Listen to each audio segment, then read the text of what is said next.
tardes al embajador don Juan Pablo de la Iglesia, nuestro secretario de Estado para Iberoamérica de España, también al ingeniero Raúl Bao, quien tengo aquí a mi derecha, el rector de la Universidad de San Martín de Porres, nuestra institución hermana en la Cátedra de las Américas, con sede aquí en Lima, Perú, a don Francisco Miró Quesada, director del Comercio, al señor Luis González Parada, congresista de la República del Perú.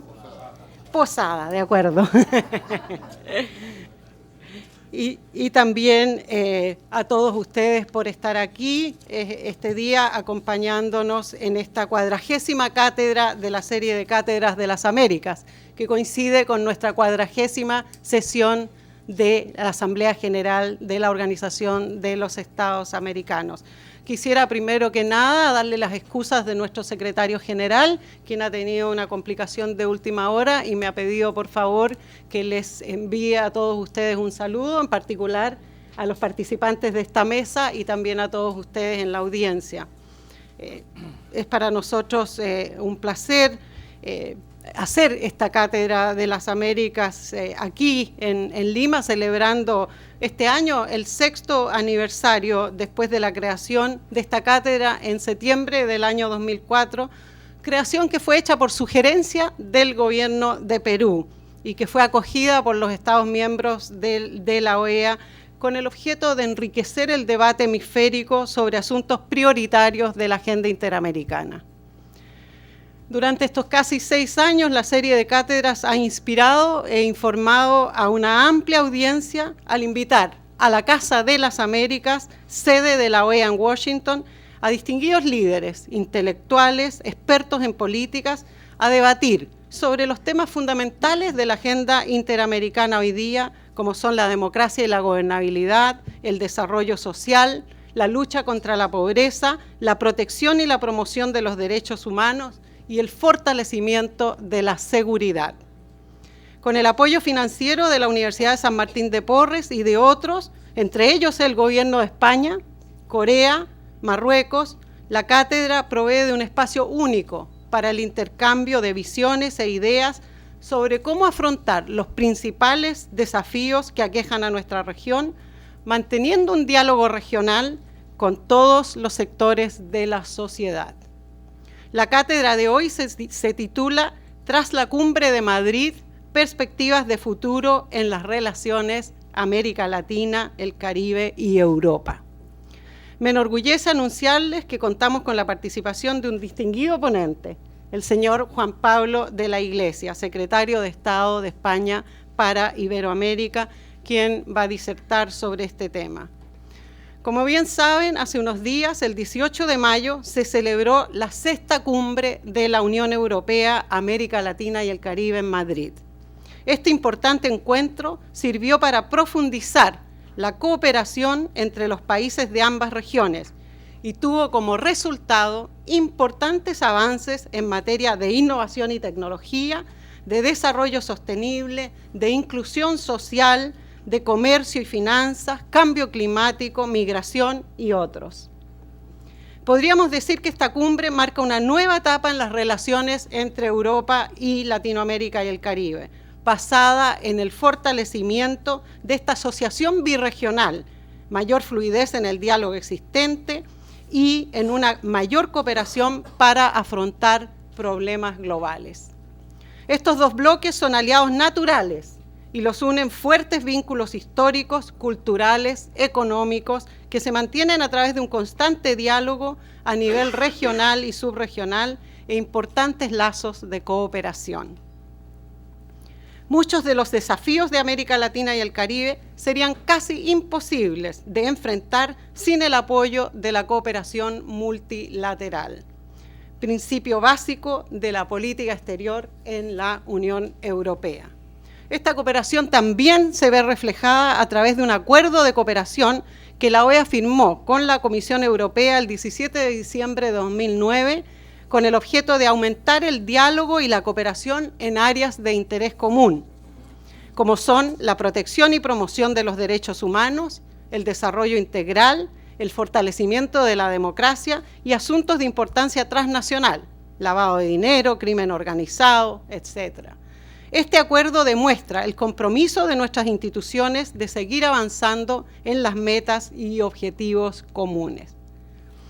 Cabe mencionar también que la OEA cuenta con 64 países observadores permanentes. 26 de los 27 miembros que constituyen la Unión Europea tienen el estatus de observador permanente en nuestra organización. La Unión Europea misma también es observador permanente. No quisiera extenderme más con esta introducción. Quisiera primero darle la palabra al ingeniero Raúl Bao, nuestro anfitrión en esta casa, aunque no es la Universidad de San Martín de Porres, pero sí es Lima, Perú, para que se dirija a ustedes. Muchísimas gracias.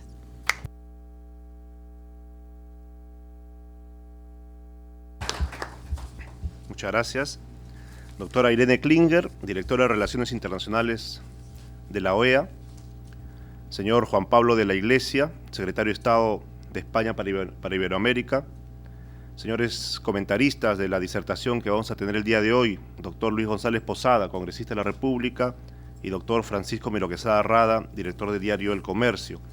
Señores jefes de las misiones diplomáticas acreditadas en el Perú, señores representantes del cuerpo diplomático de nuestro país, señores decanos de las facultades de nuestra universidad, señores representantes de las diferentes instituciones académicas y entidades públicas y privadas, señoras y señores. Recibimos con mucha satisfacción la realización de la 40ª conferencia de la Cátedra de las Américas en Lima, como parte de esa sociedad institucional, comentada ya por la doctora Irene Klinger, que desde el año 2004 la Organización de los Estados Americanos y la Universidad de San Martín de Porres han permitido difundir, a través de las conferencias realizadas, los principios fundamentales de las sociedades del hemisferio, como son la libertad y la democracia. Así también quiero reiterar que asumimos con mucha responsabilidad ese gran reto que como institución de educación superior nos toca cumplir, que es el de entregar a la sociedad peruana profesionales debidamente calificados y que se comprometan con la defensa de nuestras libertades de manera democrática. El tema que hoy nos convoca tiene que ver con las libertades que como país o como integrante de un bloque tenemos que establecer para las relaciones que nos permitan alcanzar el bienestar común. En Europa practican estos mismos valores democráticos que hacen que el intercambio económico y comercial tenga una justa reciprocidad plasmado a través de acuerdos o tratados que en la reciente 6ª Cumbre Europa, América Latina y el Caribe alcanzó un gran nivel. Perú, Colombia y otros países de Centroamérica han logrado alcanzar destacados estándares de producción que ahora podrá ingresar al mercado europeo, lo que significa una excelente oportunidad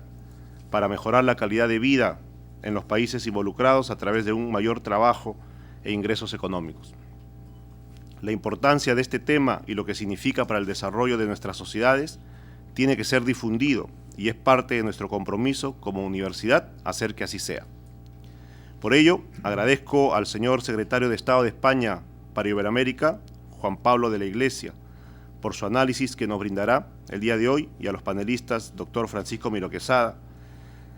que nos ha alcanzado un brillante tratado que por una omisión involuntaria no le hemos puesto la página inicial, pero que estoy seguro les va a servir de mucho a los participantes el día de hoy aquí, y al doctor Luis González Posada por sus aportes en esta conferencia. Un agradecimiento especial al señor secretario general de la OEA, doctor José Miguel Insulza, por traer desde Washington la Cátedra de las Américas. A ustedes, señoras y señores asistentes, por su presencia esta tarde. Muchas gracias.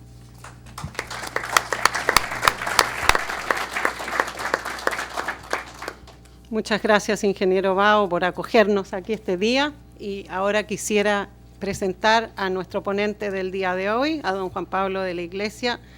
quien es licenciado en Derecho, ingresó a la carrera diplomática en el año 1973, ha estado destinado en las representaciones diplomáticas españolas en Colombia, en la Oficina de Naciones Unidas con sede en Ginebra, ha sido subdirector general de México, Centroamérica y países del Caribe y director general de Política Exterior para Iberoamérica. Se ha desempeñado como embajador de España en Guatemala, México, Polonia. También ha representado a su país como embajador en misión especial para operaciones de mantenimiento de la paz y en misión especial para la coordinación de las relaciones con los países europeos limítrofes. Ha sido secretario general de la Agencia Española de Cooperación Internacional, director de la Agencia Española de Cooperación Internacional para el Desarrollo y embajador en misión especial para asuntos humanitarios y sociales. Desde abril de 2009 es secretario de Estado para Iberoamérica, ha recibido diversas condecoraciones nacionales y extranjeras y es un honor para nosotros tener aquí a Juan Pablo.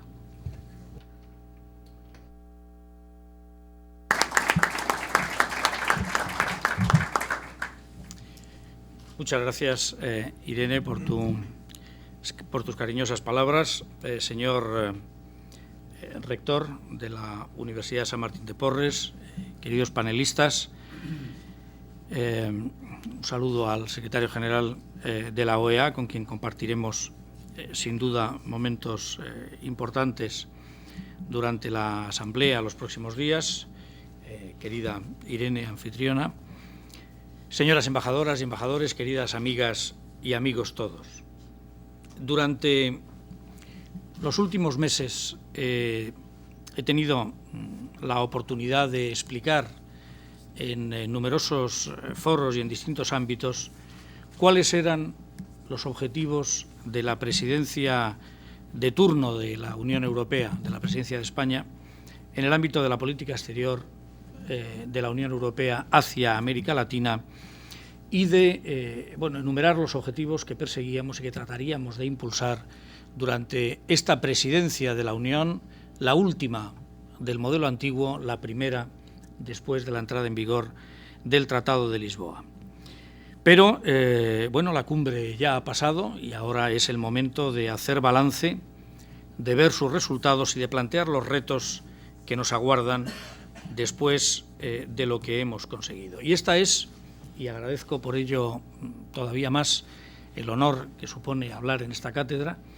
esta es la primera oportunidad en la que haremos un balance, compartiré con ustedes el balance de lo que ha sido la cumbre, de lo que ha sido hasta ahora, no ha terminado, nos queda un mes de presidencia rotatoria, lo que ha sido hasta ahora el resultado del esfuerzo de la presidencia, pero no solo de la presidencia, de los países de la Unión, de la Comisión, de las nuevas instituciones europeas y de nuestros socios latinoamericanos para el alcanzar ese objetivo en el que se resumía todo lo que queríamos hacer durante nuestra presidencia, que no era otra cosa que fortalecer de una manera sustancial y lo más irreversible posible el marco de relaciones entre Europa y América Latina y el Caribe. Y creí que mi primera frase iba a ser muy rompedora, pero Irene la ha dicho y me la ha pisado antes de que yo empezara a hablar, cuando dice que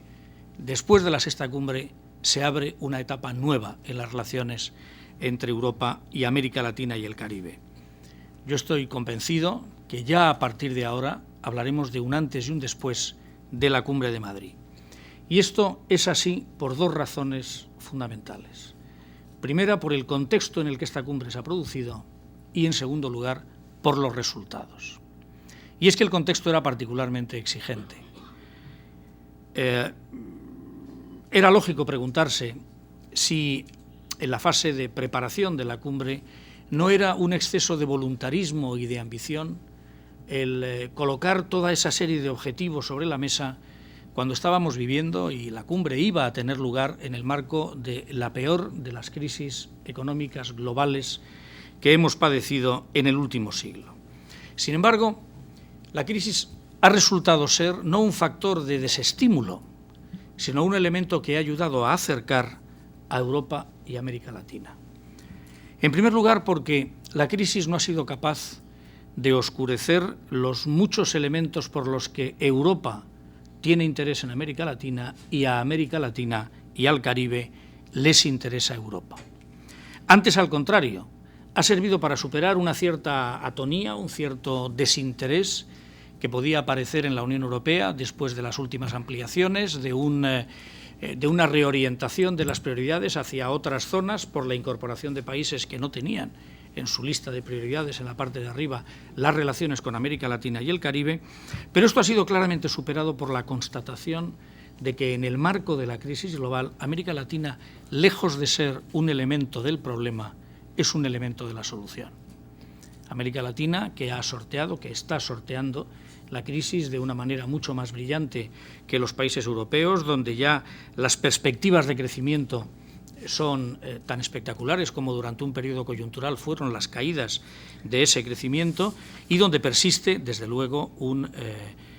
enorme interés y un gran interés recíproco por salir conjuntamente de una crisis que, por ser global, no nos va a permitir salir de ella, y valga la redundancia, si no es todos juntos y de una manera concertada.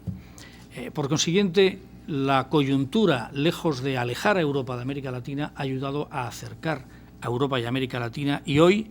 en la fase ya de salida de la crisis, estamos en muchos planos más cerca de lo que estábamos antes.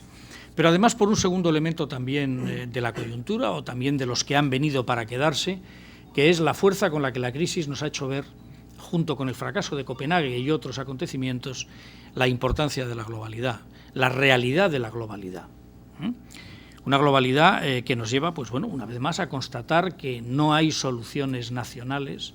no hay incluso soluciones regionales para problemas como la nueva arquitectura financiera, como el cambio climático, como la lucha contra los efectos del cambio climático, la lucha contra el terrorismo, la búsqueda del nuevo modelo de seguridad. A problemas globales, soluciones globales. Y por consiguiente, esa coyuntura, ese contexto en el que se celebra la sexta cumbre Unión Europea, América Latina y el Caribe, es un contexto que, contrariamente a lo que muchos pensaban, lejos de alejarnos a las regiones, nos une en un esfuerzo colectivo.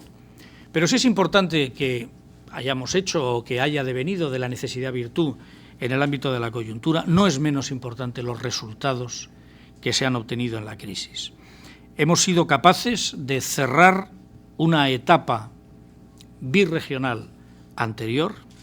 la etapa de la relación en estrictos términos de relación birregional, que ha durado los 10 años que han transcurrido desde la cumbre de Brasil, pero que al concluir pone las bases, sin duda alguna, de una nueva etapa caracterizada por una proyección global. ¿Y cuáles han sido esos resultados? Bueno, la presidencia española, junto con, insisto, esto es un éxito colectivo, aquí no hay plumas que nadie se ponga por separado, no solo porque conceptualmente en un mundo global es difícil defender esa posición, sobre todo porque si no hubiéramos estado todos de acuerdo, la cumbre no hubiera alcanzado los resultados que ha alcanzado. Pero, como digo, trabajábamos todos en 4 planos distintos. El plano de la nueva visión de la asociación global entre Europa y América Latina, el plano de la conclusión del ciclo de la negociación de los acuerdos a nivel subregional, el plano de las relaciones bilaterales en aquellos casos en los que la Unión Europea mantiene una relación bilateral con algunos países latinoamericanos, y en un plano novedoso en el que también ha habido resultados concretos, en el plano del acercamiento entre las sociedades civiles de Europa y de América Latina y el Caribe. Dejarme empezar al hablar de los resultados por el ámbito subregional. Como sabéis, y empecemos por Centroamérica, las relaciones de Europa y América Central se gestan en la época del conflicto, se materializan en el diálogo político de San José y van evolucionando hasta la negociación y la voluntad de concluir un acuerdo de asociación entre Europa y América Central. Es, por consiguiente, una relación que hunde sus raíces en una situación conflictiva de hace más de 15 años, pero que no ha concluido porque el objetivo es la conclusión de un acuerdo de asociación que marque el antes y el después en la relación entre Europa y América Central. Bien, el golpe de Estado en Honduras, el 28 de junio del año pasado, complica adicionalmente el panorama, pero a través de un intenso trabajo diplomático y técnico, en la Cumbre de Madrid se cierra el acuerdo de asociación entre Europa y América Central, que es, y esto es importante subrayarlo, el primer acuerdo que en toda su historia la Unión Europea termina de una región con una región. El primer acuerdo interregional que la Unión Europea firma en toda su historia. En segundo lugar, un acuerdo que incorpora frente a las negociaciones primitivas a un nuevo socio, Panamá, por lo que el objetivo de fortalecer a través del acuerdo la integración centroamericana supone una adición en una región centroamericana en la que la posición de Panamá quedaba ajena a algunos de los objetivos de la integración centroamericana, recibe un espaldarazo y pasa a ser no solo el primer acuerdo regional, sino que además la región se amplía. Y en tercer lugar, y esto también es importante, y prefiero decirlo ahora porque es una constante en todos los acuerdos que se firman, no es un acuerdo de libre comercio, o no es por lo menos lo que simplemente podríamos definir como un acuerdo de libre comercio. La Unión Europea no firma acuerdos de libre comercio, firma acuerdos de asociación. Lo que quiere decir que hay tres patas que constituyen el acuerdo, las tres igualmente importantes. Hay una pata de diálogo político, una pata de cooperación y ayuda y asistencia técnica, y una pata, un sector, un pilar, por utilizar la terminología europea, un pilar de intercambios económicos, de relaciones económicas. Todos ustedes entienden perfectamente, sin necesidad de recurrir a cifras, que el comercio entre Europa y América Central no es un elemento como para movilizar el esfuerzo de una negociación de 6 años entre Europa y América Central. Hay otros elementos. Hay el elemento del diálogo político fortalecido, hay el elemento de la cooperación interregional para el fortalecimiento de la integración centroamericana, para la gobernabilidad, para la institucionalidad democrática, para el respeto de los derechos humanos. Y estos tres pilares del acuerdo de asociación se complementan con un compromiso firme de ambas partes, las llamadas cláusulas transversales, de suspender los beneficios del acuerdo si hay una involución en el ámbito político en el respeto a los derechos humanos. Por lo tanto, cuando se simplifica y se dice se ha firmado un acuerdo de libre comercio con este u otro país, y es el caso que seguramente aquí en Perú se habrá difundido de esa manera, no perdamos de vista que no son solo acuerdos de contenido comercial lo que la Unión Europea concluye, y en el caso de Centroamérica ciertamente no es ese el sector más importante, por lo menos no es menos importante que los demás, que también desde luego lo son. Entonces, en este ámbito subregional, primer resultado práctico de la cumbre, que supone un antes y un después en la relación, la firma del acuerdo, la conclusión del acuerdo de asociación entre Europa y América Central. En el caso del Caribe, salvando las distancias, ocurre algo similar. Durante la cumbre de Madrid, que por cierto aprovecho para decir, no era una cumbre, era una más 6 cumbres, en realidad eran 7 cumbres. Una cumbre Unión Europea-América Latina global, con participación de los jefes de Estado y de Gobierno de ambas regiones, pero luego una cumbre con cada una de las agrupaciones subregionales, América Central, Mercosur, CAN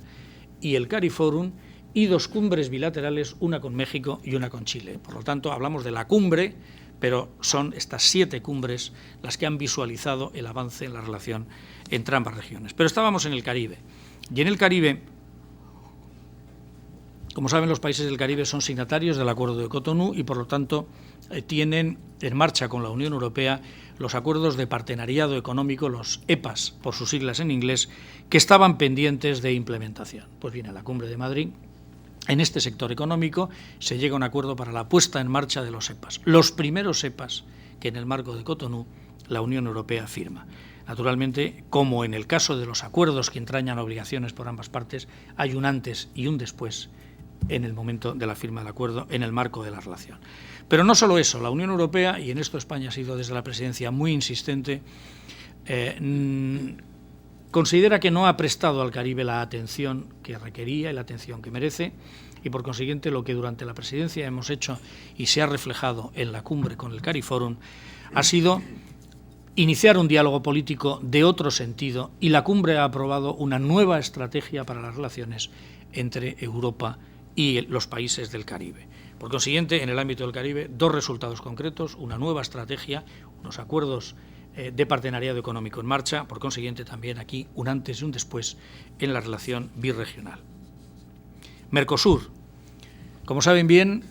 la Unión Europea y el Mercosur iniciaron negociaciones hace más de 10 años, que fueron suspendidas hace 6.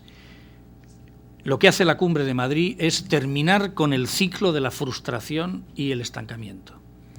Y lo que hace es constatar que hay la voluntad política necesaria por ambas partes y la base técnica de negociación suficiente para relanzar, con la perspectiva de un acuerdo al más corto plazo posible, entre dos agrupaciones que constituyen las más grandes agrupaciones económicas del mundo y, por lo tanto, un acuerdo llamado a cambiar el sentido y a influir en términos globales, no ya en la relación entre Europa y el Mercosur. Europa, principal socio comercial de Mercosur, Mercosur, quinta agrupación de países en términos de PIB globales, pero una relación, unas negociaciones que, con todas las dificultades que entraña, no conozco ninguna negociación fácil, y esta desde luego no lo será, pero lo que está llamada es no solo a cambiar el sentido de la relación entre Europa y el Mercosur, sino a cambiar el sentido total de las relaciones comerciales y a influir sobre la ronda Doha y su conclusión. La cuarta cumbre subregional es la que se celebra con la Comunidad Andina de Naciones. La Comunidad Andina llega a esta cumbre con una historia de desencuentros en el seno de la propia Comunidad Andina. La salida de Venezuela y la petición de su incorporación al Mercosur, la manifestación soberana de Bolivia de su voluntad de no entrar en ninguna negociación con la Unión Europea por considerar que es suficiente el marco que actualmente regula las relaciones con el SGP+, le da a la relación entre Europa y el CAN una visión distinta, y el acuerdo multipartes lo que viene es a suplir esa imposibilidad real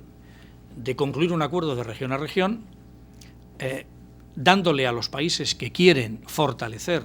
su relación con la Unión Europea la oportunidad de hacerlo en un contexto que no reniega de lo regional, pero que, sin embargo, no condiciona la voluntad de los países a la realización de ese acuerdo regional. Colombia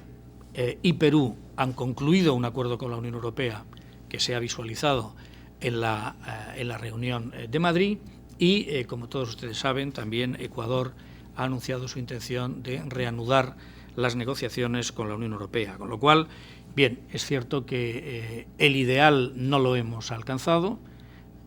pero hemos estado lo más cerca que hemos podido. 3 de los 4 países del CAN tendrán un acuerdo, 2 ya concluidos, 1 en negociación con la Unión Europea. Por consiguiente, también aquí hay ciertamente un antes y un después en el marco de las relaciones entre la Unión Europea y la región andina. Pero, como decía, si estos son los resultados en el ámbito regional, pasamos al ámbito binacional. Las relaciones de la Unión Europea, en este caso, eran las que mantiene con México y con Chile.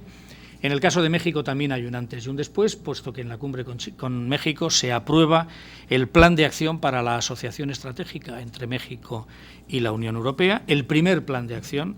que certifica este nuevo modelo de relaciones. Y en el caso de Chile, ciertamente, las trágicas consecuencias del terremoto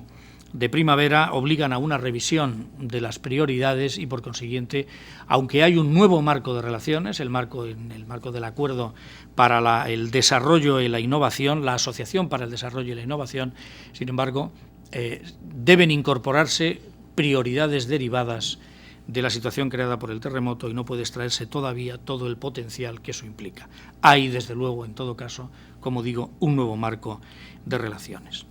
Por lo tanto a nivel subregional, insisto, como a nivel bilateral, hay un antes y un después en las relaciones de la Unión con los distintos partners en cada uno de estos sectores. Le hemos dado mucha importancia a la participación de la sociedad civil. No hay ninguna política que pueda tener frutos si no es compartida por los ciudadanos, mucho menos una política que habla de asociación estratégica, que habla de compartir objetivos a partir de los valores que compartimos. Por consiguiente, nos parecía que era fundamental que las sociedades civiles se incorporaran a este proceso de reflexión, que no fuera un diálogo de superestructuras, de burocracias, de europeos y gobiernos, de funcionarios y de gobiernos, e incorporar a la sociedad civil. Y esto lo habíamos estado tratando de impulsar a través de la generación de oportunidades de diálogo para la sociedad civil. Hasta una docena de foros fueron organizados antes de la cumbre, de manera que los distintos sectores organizados de la sociedad civil pudieran hacer una aportación a la reflexión de los gobiernos. Por primera vez, la reflexión de la sociedad civil ha tenido acceso, o ha llegado a las reflexiones de los gobiernos. Se organizó una reunión específica para que los representantes de los distintos foros hicieran entrega de sus conclusiones a la sociedad civil, y esto es algo en lo que estoy seguro que estarán de acuerdo conmigo. Crear la rutina del mecanismo para que la sociedad civil participe es tan fundamental como la participación misma, y esa rutina se ha creado ahora en la Cumbre de Madrid. Pero no solamente en ese plano, en el plano institucional también. La Cumbre de Lima dio un mandato de constituir una fundación, la Fundación Europa, América Latina y Caribe. La Cumbre de Lima recordó ese mandato y avanzó hasta donde pudo. Pues bien, en la Cumbre de Madrid se han aprobado los términos de referencia de la Fundación Eurolac. Nos ha quedado un problema más europeo que euro-latinoamericano, que es definir la sede, pero esto en sí no es un problema, es una manifestación del interés que hay, puesto que hay 3 candidatos a tener la sede, ninguno de los cuales quiere por el momento renunciar en beneficio de ninguno de los otros 2. Por consiguiente, tendremos que seguir trabajando, pero ya digo, es un exceso de interés o una manifestación de interés, no un problema. En cualquier caso, la Fundación está creada, la Fundación está en marcha y la Fundación le dará la cobertura institucional a esa participación de las sociedades civiles, que es también un activo completamente nuevo en la relación entre Europa y América Latina y el Caribe. Pero el que he dejado para el final, y el que me parece quizá más importante resaltar en este momento, es el efecto, el planteamiento, el nuevo planteamiento de la relación en el plano global. Hasta ahora, nuestra relación era muy birregional. Los temas de los que hablaban los jefes de Estado en las reuniones, nuestros programas de trabajo, nuestra retórica, era incompleta. La retórica era más formal que real. Hablábamos de una asociación estratégica desde hace 10 años, pero en realidad el contenido de esa asociación no era tan estratégico. Hablábamos de problemas globales, pero de lo que discutíamos era de problemas regionales. Pues bien, esa dinámica la hemos roto en esta cumbre. En esta cumbre, tanto por temas de fondo como de contenido, de forma como de contenido, se ha roto esa dinámica.